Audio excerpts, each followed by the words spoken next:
الحمد لله نحمده ونستعينه ونستغفره ونؤمن به ونتوكل عليه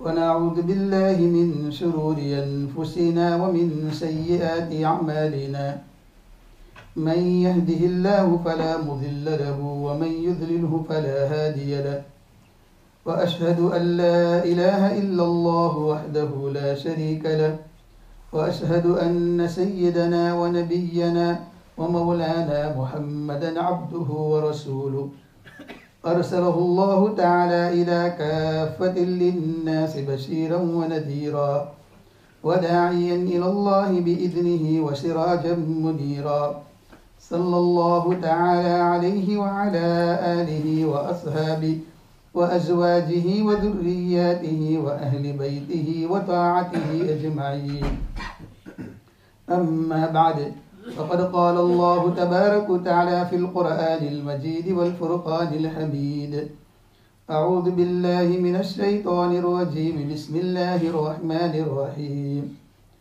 سبحان الذي أسرى بعبده ليلا من المسجد الحرام إلى المسجد الأقصى الذي باركنا حوله لنريه من آياتنا إنه هو السميع البصير وقال الله تبارك وتعالى في مقام الآخر والنجم إذا هوى ما ضل صاحبكم وما غوى وما ينطق عن الهوى إن هو إلا وحي يوحى علمه شديد القوى ذو مرة فاستوى وهو بالأفق الأعلى ثم دنا فتدلى فكان قاب قوسين أو أدنى فأوحى إلى عبده ما أوحى ما كذب الفؤاد ما رأى صدق الله مولانا العظيم. درود شریف پڑھ لیجیے. اللهم صل على محمد وعلى آل محمد كما صليت على إبراهيم وعلى آل إبراهيم إنك حميد مجيد. بزرگان محترم، اللہ تبارک و تعالیٰ کا یہ بڑا کرم اور احسان اور فضل ہے کہ اس کریم ذات نے مجھے اور آپ کو دین کا ہم فریضہ نماز جمعہ ادا کرنے کے لیے یہاں جمع فرمایا.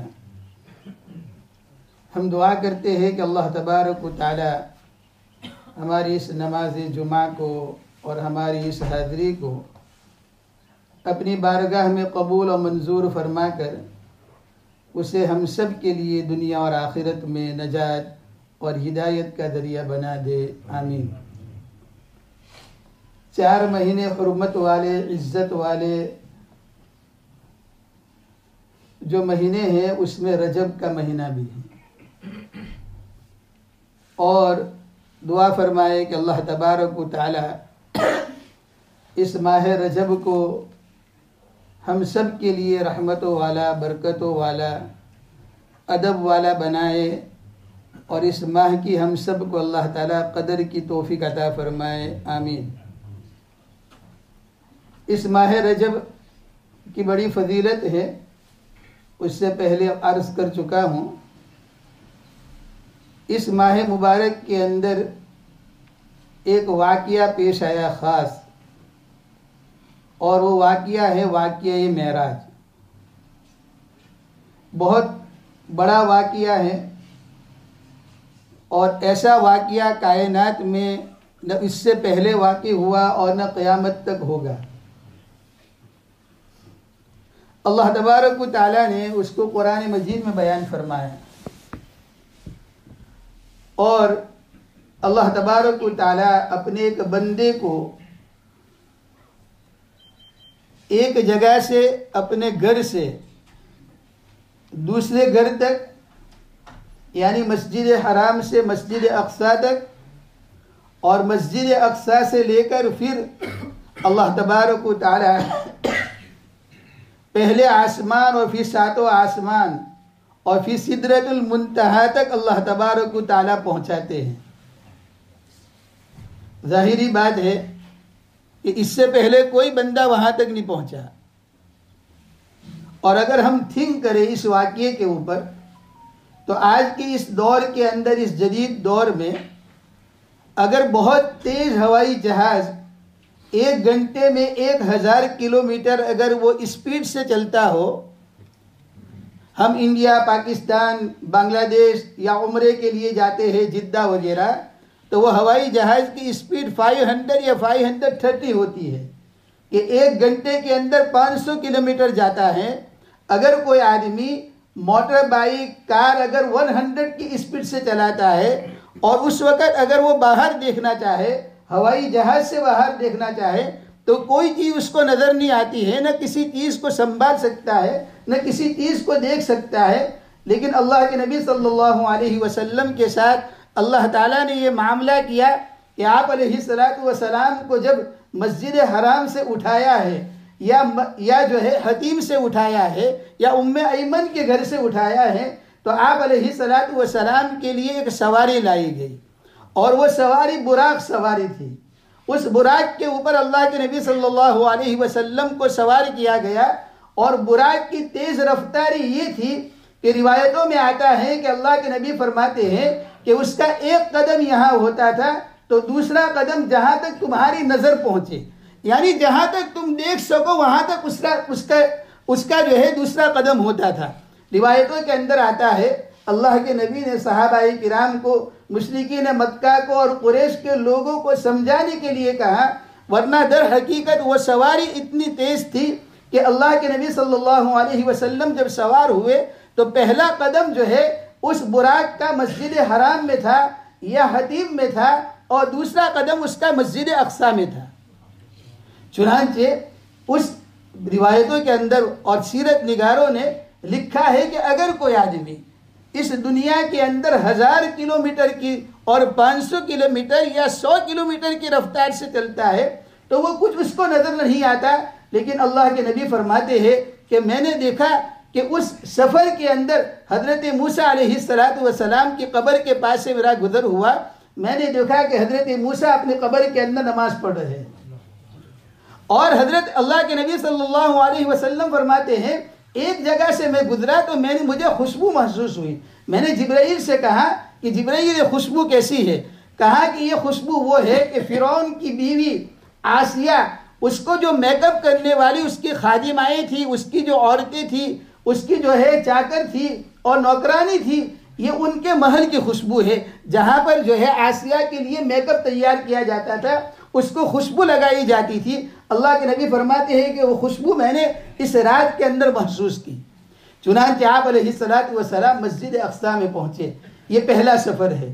چنانچہ راتوں رات پہنچے۔ روایتوں کے اندر آتا ہے اللہ تعالیٰ خود قرآن میں فرماتے ہیں کہ اسرا بعبدہ لیلا من المسجد الحرام الى المسجد الاقصی، مسجد حرام سے ہم اس کو مسجد اقصی تک لے گئے۔ روایتوں کے اندر آتا ہے اللہ کے نبی فرماتے ہیں کہ میں مسجد حرام میں حتیم میں سویا ہوا تھا۔ ہم سب عمرے کے لیے جاتے ہیں، طواف کرتے ہیں، حتیم ہمیں معلوم ہے، اللہ کے نبی فرماتے ہیں وہاں سویا ہوا تھا۔ بعض روایتوں میں ہے کہ اس کے قریب میں مکان ہے مسجد حرام ہی کے اندر حضرت ام ایمن کا، اور وہاں اللہ کے نبی سوئے ہوئے تھے، اور آپ علیہ الصلوۃ والسلام فرماتے ہیں کہ فرشتے آئے، مجھے جگایا، میرے سینے کو چاک کیا، اور پھر ایک سفید کھچر کے اوپر یا سفید سواری کے اوپر مجھے سوار کیا گیا۔ تو ایک مرحلہ وہاں ختم ہوا۔ جب مسجد اقصی میں پہنچے آپ علیہ الصلوۃ والسلام، براق باندھا گیا، جب براق لے کر آئے اس وقت بھی باندھا گیا۔ علماء نے ایک عجیب بات کہی ہے کہ اللہ تبارک و تعالیٰ کو براق کی ضرورت نہیں تھی، اللہ تبارک و تعالیٰ کو اپنے نبی کے بلانے کے لیے جو ہے براق اور کسی سواری کی ضرورت نہیں تھی، لیکن اللہ تعالیٰ کو معلوم ہے کہ میرے بہت سارے بندے اس واقعے کی تردید کریں گے، میرے بہت سارے بندے دنیا میں ایسے ہوں گے اور قیامت تک آتے رہیں گے جو اس واقعے معراج کے اوپر شک کریں گے۔ چنانچہ اللہ تعالیٰ نے جنت سے اس سواری کو بھیج دیا تاکہ لوگوں کو معلوم ہو کہ آپ علیہ الصلوۃ والسلام دنیا کے اندر جب چلے ہیں تو سواری کے اوپر بیٹھ کر چلے ہیں، اور مسجد حرام سے روانہ ہوئے ہیں تو سواری پر بیٹھ کر روانہ ہوئے۔ چنانچہ وہاں اللہ کے نبی صلی اللہ علیہ وسلم نے تمام انبیاء کی نمازیں پڑھائی، تمام انبیاء کی امامت کی. اسی لیے اللہ کے نبی کو کہا جاتا ہے امام الانبیاء، کہ انبیاء کے وہ امام ہیں. یعنی اللہ کے نبی صلی اللہ علیہ وسلم نے سارے نبیوں کی امامت کرائی. بہت سارے نبیوں سے وہاں ملاقات ہوئی، اور اس کے بعد اللہ کے نبی فرماتے ہیں کہ وہاں سے پھر مجھے جو ہے ساتوں آسمان کے اوپر لے جایا گیا. چنانچہ اس واقعے کو ہر ایک جو ہے سیرت نگاروں نے اپنے اپنے ذوق کے مطابق جو ہے بیان کیا ہے. میں اس کا خلاصہ بیان کر رہا ہوں کہ روایتوں میں آتا ہے کہ اللہ کے نبی فرماتے ہیں کہ جبرائیل میرے ساتھ تھے اور میں اوپر گیا پہلے آسمان کے اوپر. بہت سارے اعتراض کرنے والے، آج کل سوشل میڈیا کا زمانہ ہے، یوٹیوب کا زمانہ ہے، انٹرنیٹ کا زمانہ ہے، لوگ پوچھتے ہیں کہ جو ہے انسان اوپر جاتا ہے، ہوا کے اندر ہوتا ہے، جیسے ہمارا ہوائی جہاز 30,000 40,000 کلومیٹر اوپر تک جو ہے وہ اڑان بھرتا ہے. ظاہری بات ہے اس کے بعد آکسیجن نہیں ہوتا ہے. اس سے اوپر جاؤ تو اتنی تیز ہوائیں ہوتی ہے، اور اس سے اوپر جاؤ تو پھر وہ ہوائیں ہوتی ہے جو گرم ہوتی ہے، اور ایسی گرم ہوتی ہے کہ انسان جل جائے. اعتراض کرنے والے یہ کرتے ہیں کہ اللہ کے نبی صلی اللہ علیہ وسلم کو جب اوپر لے جایا گیا اور کہا کہ میں سواری کے اوپر موجود تھا، تو کس طرح آسمان کو کوئی آدمی چھو نہیں سکتا، اور آسمان کے اندر کوئی آدمی، اس کے دروازے ہی نہیں ہے. اور اللہ کے نبی صلی اللہ علیہ وسلم فرماتے ہیں کہ جبرائیل نے دروازہ کھٹکھٹایا، لاک کیا، تو یہ کس طرح ہم مان سکتے ہیں؟ چنانچہ مشرکین مکہ اور قریش کے لوگ یہی سوال کرتے تھے، اور اس کے بعد آج تک اور آئندہ بھی یہ لوگ اعتراض کرنے والے یہی کہیں گے کہ جب آسمان کے دروازے نہیں ہیں تو جبرائیل نے کس طرح دروازہ کھٹکھٹایا. لیکن ان کو یہ بات سمجھ میں نہیں آتی ہے کہ جب حضرت آدم علیہ السلام جنت میں تھے، اور جنت ساتوں آسمانوں کے اوپر ہے، بی بی حوا ہماری ماں وہ جنت کے اندر تھی، لیکن حضرت آدم اور حضرت حوا کو جب نیچے اتارا، پوری دنیا اس بات کو مانتی ہے کہ آدم اور حوا آسمان سے آئے، جنت سے نیچے آئے، اور اس وقت ساتوں آسمانوں کے اندر سے درار پڑی ہوگی. کیا ساتوں آسمان کے دروازے کھلے ہوں گے؟ کس طریقے سے اوپر سے آئے ہوں گے؟ معلوم ہوا کہ اللہ تبارک و تعالیٰ کی قدرت ہے، یہ اللہ تبارک و تعالیٰ کی طاقت ہے کہ اللہ نے 7 آسمان سے حضرت آدم اور حضرت بی بی حوا کو نیچے اتارا. پھر حضرت عیسیٰ کے بارے میں دیکھیے، اللہ تبارک و تعالیٰ نے قیامت تک آنے والے انسانوں کو دستک دی اور کہا دیکھو تم یہ کہتے ہو کہ محمد کس طرح اوپر جا سکتا ہے آسمانوں کے اوپر، اور 7 آسمانوں کے اوپر امپاسبل. اللہ نے کہا حضرت عیسیٰ علیہ السلام کے بارے میں ہمارا یہ عقیدہ ہے، ہمارا ایمان ہے کہ اللہ تبارک و تعالیٰ نے ان کو اٹھا لیا آسمانوں کے اوپر، اور حضرت عیسیٰ علیہ السلام کے ساتھ اللہ کے نبی نے آسمانوں پہ ملاقات کی، اور حضرت عیسیٰ علیہ السلام دوبارہ قیامت سے پہلے تشریف لائیں گے. حضرت عیسیٰ کو اٹھایا اللہ تعالیٰ نے، اور 7 آسمان کے اوپر اٹھایا، اور آسمانوں کے اوپر اللہ تبارک و تعالیٰ لے گئے حضرت عیسیٰ کو. ظاہری بات ہے اس وقت کوئی دروازہ نہیں کھٹکھٹانے کی ضرورت پڑی اللہ تعالیٰ کو، کسی فرشتے نے دروازہ نہیں کھٹکھٹایا. لیکن اللہ کے نبی کی یہ شان ہے کہ آپ علیہ السلام کو اللہ لے جا رہا ہے اس شان کے ساتھ کہ جبرائیل جیسا بڑا مقدس فرشتہ اللہ کے نبی کے ساتھ ہے. اور حضرت جبرائیل، اللہ کے نبی فرماتے ہیں کہ دروازہ کھٹکھٹایا، پوچھا کون؟ کہا جبرائیل. کہا آپ کے ساتھ کون؟ کہا میرے ساتھ محمد. کہا تمہیں بلایا گیا ہے، اللہ تعالیٰ نے انویٹیشن دیا ہے، دعوت نامہ دیا ہے اس بندے کو یہاں لانے کے لیے. حضرت جبرائیل نے کہا نعم، ہاں. چنانچہ دروازہ کھولا گیا اور آپ علیہ السلام پہلے آسمان پر پہنچے. اللہ کے نبی فرماتے ہیں جب میں پہلے آسمان پر پہنچا تو میں نے دیکھا کہ حضرت وہاں پر ایک آدمی بیٹھا ہوا ہے، اور اس کے سیدھی طرف بھی کچھ لوگ ہیں، الٹے ہاتھ کے اوپر بھی کچھ لوگ ہیں. جب سیدھی طرف دیکھتے ہیں تو ہنستے ہیں، جب لیفٹ سائڈ دیکھتے ہیں تو اس وقت روتے ہیں. میں نے پوچھا، حضرت جبرائیل نے کہا کہ محمد صلی اللہ علیہ وسلم ان کو سلام کیجئے، آپ کے باپ جو حضرت آدم علیہ السلام ہیں. اللہ کے نبی فرماتے ہیں میں نے سلام کیا، حضرت آدم نے جواب دیا میرے پیارے بیٹو آؤ، مرحبا، خوش آمدید، ویلکم. اور حضرت آدم علیہ السلام نے اللہ کے نبی صلی اللہ علیہ وسلم کا ویلکم کیا. چنانچہ روایتوں کے اندر آتا ہے اللہ کے نبی نے پوچھا جبرائیل حضرت آدم جب ادھر دیکھتے ہیں تو ہنستے ہیں، ادھر دیکھتے ہیں تو روتے ہیں، کیا بات ہے؟ کہا یہ ان کی اولاد ہے، یہ ان کی ذریت ہے جو قیامت تک آئے گی.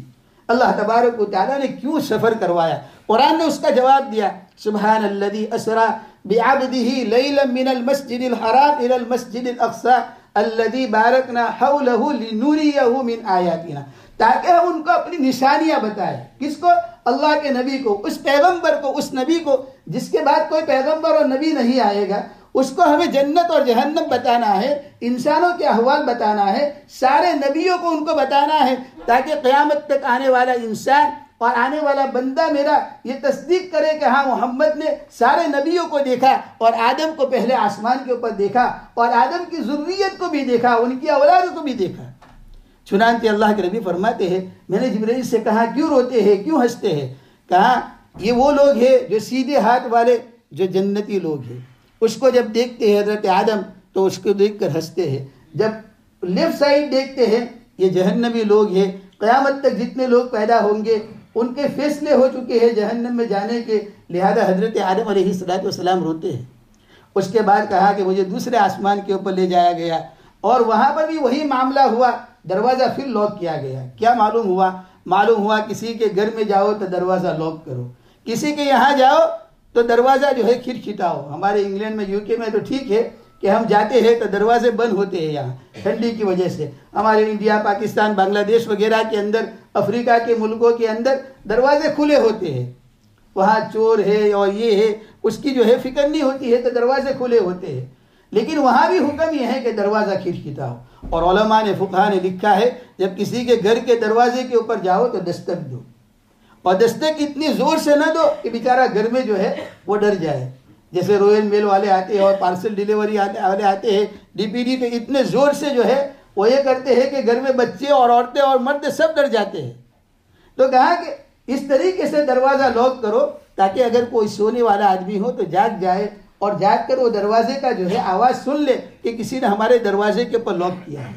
اگر رنگ بجانی ہو تو آہستہ سے رنگ بجائے، ایسا نہ ہو کہ زور سے اس کو 1 منٹ تک پکڑے رہے اور پورے گھر کے اندر جو ہے تمہارا الارم بجتا رہے، نہیں۔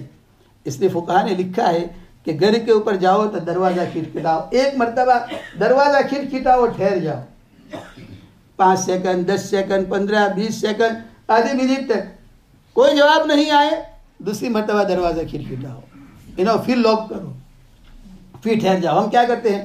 ڈر ڈر ڈر، یعنی ایک ساتھ میں 3 مرتبہ ہم لاک کر دیتے ہیں، 4 مرتبہ لاک کر دیتے ہیں۔ ہاں نہیں، 1 مرتبہ لاک کیا، ٹھہر جاؤ، دوسری مرتبہ لاک کیا، پھر ٹھہر جاؤ، تیسری مرتبہ لاک کیا، پھر ٹھہر جاؤ، اور ٹھہرنے کے بعد دیکھو اگر کوئی جواب آیا تو ٹھیک ہے، ورنہ وہاں سے چلے جاؤ، وہاں سے چلے جاؤ، نکل جاؤ وہاں سے۔ یہ جو ہے مسئلہ ہے، اور مسئلہ اس لیے بتا دیا تاکہ ہم کسی کے دروازے کے اوپر جائے تو ہم لاک کریں۔ ہم جہاں بھی کہیں رہتے ہو تو ایسا نہیں ہے کسی کے گھر کے اندر گھس جائے بغیر اجازت کے، نہیں۔ اللہ تبارک و تعالیٰ نے قرآن میں بھی منع فرمایا ہے۔ خیر، تو حضرت آدم علیہ السلام کی ملاقات کے بعد دوسرے آسمان پہ پہنچتے ہیں، اور اللہ کے نبی فرماتے ہیں جبرائیل نے پھر دروازہ کھٹکھٹایا، اور دروازہ کھٹکھٹانے کے بعد جو دروازہ کھولنے والا ہے، جو آسمان کے داروگاہ ہے، جو سیکورٹی گارڈ ہے، انہوں نے پھر پوچھا کون؟ کہا جبرائیل۔ تمہارے ساتھ کون؟ کہا محمد صلی اللہ علیہ وسلم۔ کہا اللہ تعالیٰ نے بلایا ہے ان کو؟ کہاں بلایا ہے؟ چنانچہ دروازہ کھول دیا گیا، اور اللہ کے نبی فرماتے ہیں میں دوسرے آسمان پر پہنچا، وہاں میں نے دیکھا کہ حضرت عیسیٰ علیہ السلام اور حضرت یحییٰ علیہ السلام یہ دونوں کزن ہیں، دونوں خالازاد بھائی ہیں، یہ دونوں وہاں پر موجود تھے۔ انہوں نے اللہ کے نبی صلی اللہ علیہ وسلم کا ویلکم کیا، انہیں مرحبا کہا، اللہ کے نبی کو خوش آمدید کہا۔ معلوم ہوا کہ جب ہمارے گھر پہ کوئی مہمان آئے تو ہمیں ان کا ویلکم کرنا چاہیے، ہمیں ان کو خوش آمدید کہنا چاہیے، ہمیں ان کو جو ہے مرحبا کہنا چاہیے، ہمیں اچھی طریقے سے ان کو اپنے گھر کے اندر جو ہے لانا چاہیے اور ان کا ویلکم کرنا چاہیے۔ آج مصیبت یہ ہے جب کوئی دروازہ کھٹکھٹائے ہم کو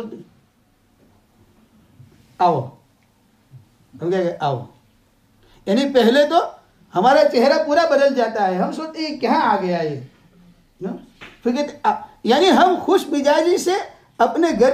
اور دیکھو آسمان کے اوپر انبیاء کی سنت، حضرت آدم اور حضرت عیسیٰ اور حضرت یحییٰ، اللہ کے نبی، اور 7 آسمانوں پہ ایسا ہوا، سب نبیوں نے، حضرت ابراہیم، حضرت موسیٰ 6 آسمان پہ اور 7 پہ حضرت ابراہیم، سب نے اللہ کے نبی صلی اللہ علیہ وسلم کا ویلکم کیا۔ اور یہ بڑی سنت ہے اللہ کے نبی کی کہ جب دروازے کے اوپر گھر پر کوئی آئے خوش مزاجی کے ساتھ ہنستے ہوئے اس کو اپنے گھر کے اندر ویلکم کرنا یہ مسلمان کی شان ہے. یہ نہیں کہ ہم کہیں او چلا آؤ کہیں کیم چھو کیسے ہو ٹھیک آؤ, نہیں, ہمارے چہرے کے اوپر خوشی نہیں ہوتی ہے جب ہمارے گھر پہ کوئی مہمان آتا ہے. یہ اللہ کے نبی کی تعلیم کے خلاف ہے. تو حضرت جبرائیل علیہ السلام نے دروازہ کھٹکھٹایا, دوسرے آسمان پہ پہنچے. اللہ کے نبی فرماتے پھر مجھے تیسرے پہ لے گئے, چوتھے پہ لے گئے, پانچویں پہ لے گئے, چھٹے پر لے گئے, ساتویں آسمان پر لے گئے. حضرت جبرائیل علیہ السلام آپ علیہ السلام 7 آسمان تک پہنچے, اور آگے کہاں تک پہنچے قرآن نے اس کو بیان کیا, عند سدرۃ المنتہی. یہ سدرہ کیا ہے انشاءاللہ اس کو ہم جو ہے آئندہ ہفتے کے اندر عرض کریں گے. اللہ کے نبی صلی اللہ علیہ وسلم کے ساتھ ایک واقعہ پیش آیا اس مہینے میں, وہ ہے واقعہ معراج. وہ کیا ہے؟ واقعہ معراج. اور یہ رجب کا مہینہ چل رہا ہے, یہ رجب کا مہینہ ہے. اس مہینے کے اندر اللہ کے نبی کو اللہ نے وہاں بلایا اور کیا تحفہ دیا. حضرت موسیٰ نے پوچھا تمہیں کیا ملا؟ تو اللہ کے نبی نے کہا مجھے 50 نمازیں ملی, 50 نمازیں ملی, اور 50 نمازیں کم ہوتے ہوتے 5 ہو گئی. تو اس مہینے کے اندر ہمیں دیکھنا ہے کہ اگر ہم 5 وقت کی نماز نہیں پڑھ رہے ہیں تو یہ رجب ہمیں یاد دلاتا ہے کہ ہم 5 وقت کی نماز ہر مرد عورت اور ہر جوان اور ہر بوڑھا اور گھر میں خواتین اپنی اپنی نمازوں کی فکر کر کے 5 وقت کی نماز کو پابندی کے ساتھ مسجد کے اندر جماعت کے ساتھ ادا کریں. سب کریں گے؟ اللہ تعالی ہم سب کو عمل کی توفیق عطا فرمائے. آمین. وآخر دعوانا الحمدللہ رب العالمین.